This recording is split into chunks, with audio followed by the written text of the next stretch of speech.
हाँ दोस्तों, welcome to Abhishek consultancy. अभी अभी एक रेलवे की तरफ से बहुत बड़ी नोटिस आई है जो कि तुरंत ही आप लोग के सामने मैं लेकर के आ गया हूँ। अभी जो 2019 वाली रेलवे ग्रुप डी की वैकेंसी थी, उसमें क्या था कि पहले से जब आपने फॉर्म भरा था तो ही यह निश्चित था कि आपका 500 रुपये फॉर्म का फीस लिया जा रहा है। लेकिन आपका जो है कि अगर आप एग्जाम में बैठते हैं, एग्जाम में प्रेजेंट होते हैं, तो आपका 100 रुपये छोड़ करके बाकी 400 रुपये रिफंड कर दिया जाएगा। तो उसी का प्रोसेस अब स्टार्ट हो गया है। अभी तक हालांकि 4 साल हो गए हैं, लेकिन फिर भी आपको आपका पैसा मिलेगा। आइए पूरा देखते हैं सूचना में क्या लिखा हुआ है और आपको क्या करना होगा कि आपका आपका पैसा वापस आपके खाते में मिल जाए। ध्यान रहे कि एक से ज्यादा खाते का उपयोग आप नहीं कर सकते हैं, यानी कि अपने खाते में एक से ज्यादा कैंडिडेट का पैसा वापस नहीं मंगा सकते हैं।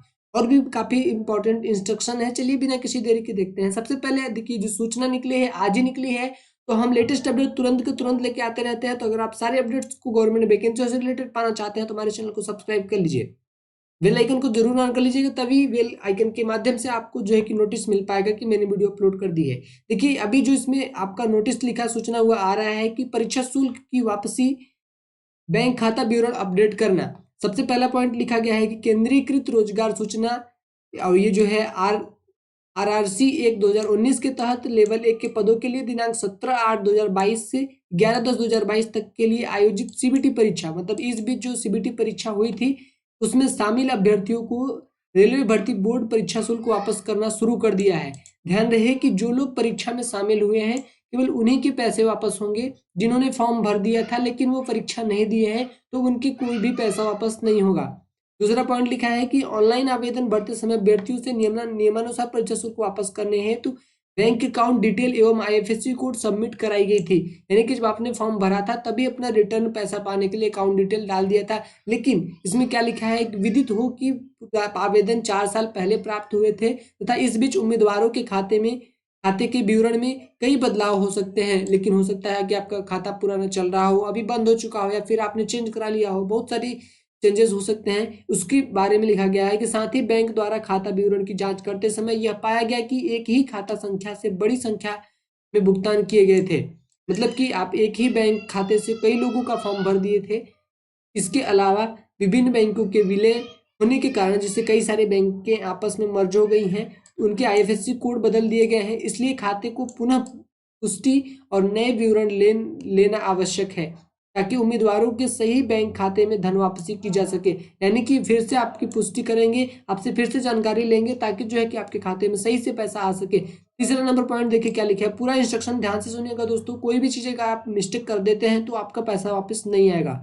अभी देखिए तीसरा क्या है कि सीबीटी में शामिल सभी उम्मीदवारों को अपने बैंक खाता विवरण प्रदान करने की सुविधा के लिए रेलवे भर्ती बोर्ड ने बैंक खाता विवरण अपडेट करने के लिए एक अवसर प्रदान करने का निर्णय लिया है।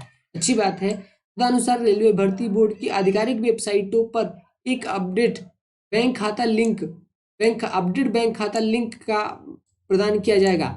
एक लिंक मिलेगा जहां से आप अपडेट करेंगे, जो दिनांक 14/4/2023 से लेकर के सुबह 10 बजे से 30/4/2023 शाम के 5 बजे तक लाइव रहेगा। यानी इस बीच ही आप अपने अकाउंट को अपडेट कर सकते हैं। उम्मीदवारों को सलाह दी जाती है कि यदि कोई परिवर्तन हो तो, ध्यान रखिएगा यहाँ पे लिखा गया है यदि कोई परिवर्तन हो तो, यानी कि अगर आपने फॉर्म भरते समय जो अकाउंट दिया था वो आज भी सही सलामत चालू है, उसमें कोई चेंजेस नहीं हुए हैं, आपको चेंज करने की जरूरत नहीं है, आपका ऑटोमेटिक हो जाएगा। क्योंकि यहाँ पे लिखा है कि यदि कोई परिवर्तन हो तो वे अपने बैंक खाते का विवरण अपडेट करने के लिए इस अवसर का उपयोग करें।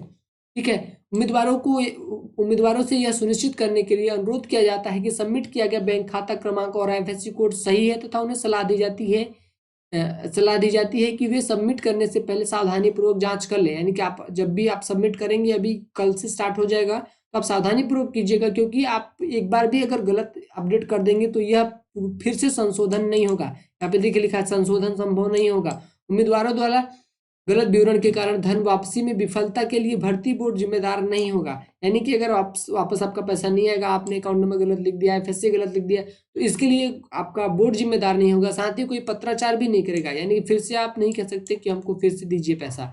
अगला पॉइंट और लास्ट पॉइंट लिखा है कि रेलवे भर्ती बोर्ड की सूचना दिनांक 13/10/2022 के संदर्भ में प्रश्नों के उत्तर, मतलब ये अगर मैं आपको शॉर्ट में बता दूं कि जो लोगों ने आवेदन दिया था कि मेरा आंसर की सही है और अपने क्वेश्चन पर आपत्ति उठाई थी, और आपत्ति के लिए जानते हैं जैसा कि आप पैसा पे करना होता है पर क्वेश्चन के हिसाब से, तो आपका आंसर चेक किया जाता है। तो आपने अगर उसको भी पे किया है तो वो भी आपका इसी बैंक खाते में इसी के साथ लौट आएगा। अभी देखते हैं कि आपका जो अब ये फॉर्म अपडेट करने का टाइम है, अकाउंट नंबर अपडेट करने का 30/4 तक आप इसको अपलोड कर सकते हैं, शाम के 5 बजे तक। ध्यान रहे, लोग लास्ट डेट में रात के 12 बजे तक करने की कोशिश करते हैं, लेकिन ये केवल 5 बजे बंद हो जाएगा।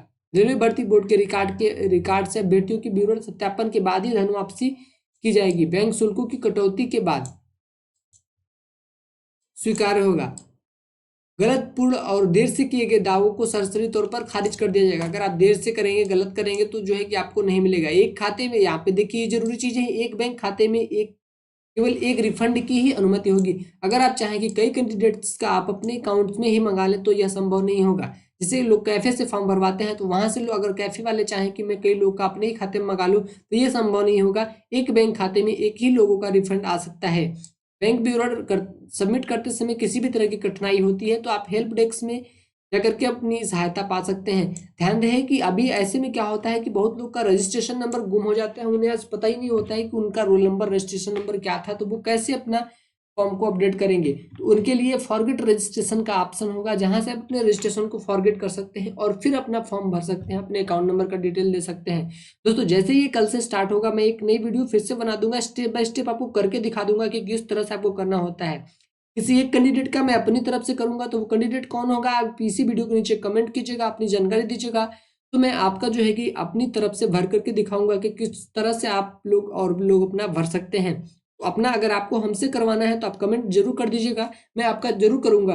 तो आज के लिए वीडियो को यहीं तक रखते हैं। साथ ही बताना चाहूंगा कि अगर आपको लेटेस्ट अपडेट सारी टाइम टू टाइम चाहिए तो अभी के अभी हमको सब्सक्राइब कर लीजिए, सारी जानकारी आपको मिलती रहेंगी। कोई भी वैकेंसी अगर आती है सरकारी, तो आज के लिए फिलहाल इतना ही। धन्यवाद।